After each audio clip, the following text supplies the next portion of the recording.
This is a 2017 Honda Civic, and at last I'm getting to drive it in the UK.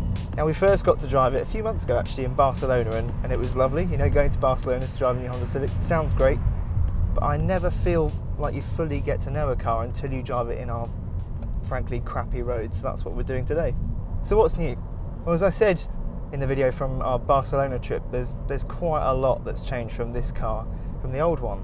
The front and rear track is wider. You've got a new multi-link rear suspension setup at the back. You've got adjustable dampers on some models, lower centre of gravity. You've got all sorts of different things that make this a very different package to the old car. Now, you've got a choice of 2 engines and 2 gearbox with the Civic. You can either get a 1 litre 3-cylinder turbo or a 1.5 litre 4-cylinder turbo, and you can either get a 6-speed manual gearbox or a CVT gearbox. This particular car has got the 1 litre 3-cylinder engine and the 6-speed manual gearbox. This has got 129 brake horsepower, 147 foot-pounds of torque, and 0 to 60 takes 10.4 seconds, so it isn't fast. And actually, depending on what trim you get it in, that time rises to 11.2 seconds to 60. So, yeah, depending on the extra weight, so it isn't fast. But the engine itself is actually very, very smooth. I remember one of the main things that the engineers talked about on the launch was just how hard they'd worked to balance everything, so it would be just a very, very smooth running engine. There isn't that low down torque you associate with turbocharged engines, but it's a very smooth power band. You can rev it actually quite high up. You can rev it almost to the red line and it doesn't feel like it's dropping off with the power. This has got the 6-speed manual gearbox.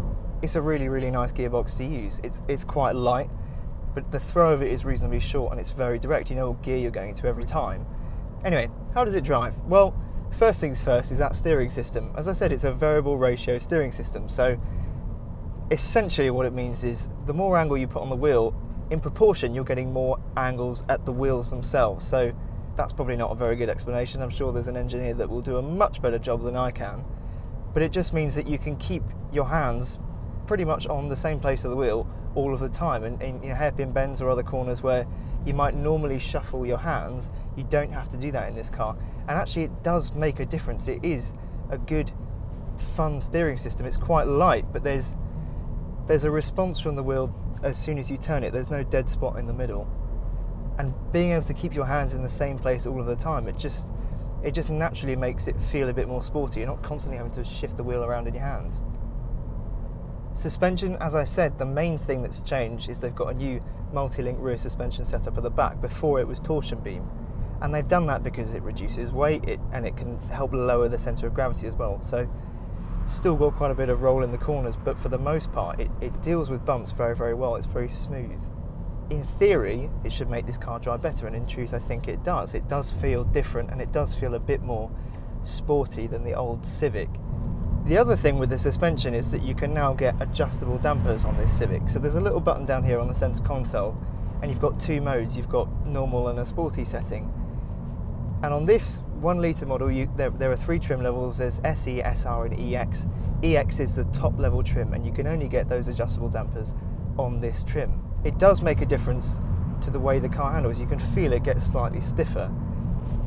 Now, you can get the 1 litre car for £18,400. That's for the entry level trim. This particular car is £23,700. So this one is the top level EX trim, so it's quite expensive, but this does feel like it's worth that money. It feels very, very well built, and the engine is surprisingly good fun. I've really enjoyed it actually. If you want more speed, then of course go for the 1.5. It's got more power, it's got more torque, and having driven it, it is a good fun engine. But this, as a 3-cylinder, as the car that most people will buy, it's a very, very good engine.